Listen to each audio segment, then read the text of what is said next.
Good morning. ছোট্ট একটা information. যারা বাংলা মিডিয়ামে 11-এ সায়েন্সে ভর্তি হওয়ার জন্য আজকে পরীক্ষা দেবে, মানে পরীক্ষা দিতে যাচ্ছ, ইনস্ট্যান্ট ফর্ম ফিল আপ করে তারা দ্রুত পৌঁছে যাবে। কারণ ফর্ম সংখ্যা থাকবে সীমিত, সম্ভবত কোনো একটা ব্রাঞ্চে ফর্মের সংখ্যা থাকবে 20টা। তো যারা আগে যাবে তারা ফর্ম পাবে, পরবর্তীতে গেলে ফর্ম তারা পাবে না, পরীক্ষা তারা দিতে পারবে না। সঙ্গে করে নিয়ে যেতে হবে 2 কপি পাসপোর্ট সাইজের ছবি, সঙ্গে নিয়ে যেতে হবে অরিজিনাল আধার কার্ড এবং অরিজিনাল মাধ্যমিকের অ্যাডমিট কার্ড, এবং 500 টাকা ফর্মের মূল্য ধার্য করা হয়েছে।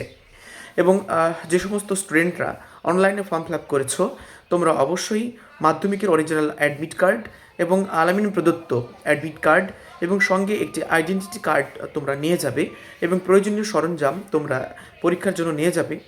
কেউ কারোর সাথে কোনো রকম প্রয়োজনীয় সরঞ্জাম ধার করতে পারবে না। এবং যে বোতলটি নিয়ে যাবে সেই বোতলে যেন কোনো রকম সিল প্যাক না থাকে, অর্থাৎ ট্রান্সপারেন্ট বোতল তুমি নিয়ে যেতে পারবে।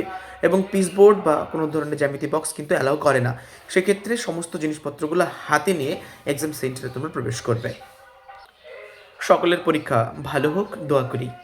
আসসালামু আলাইকুম।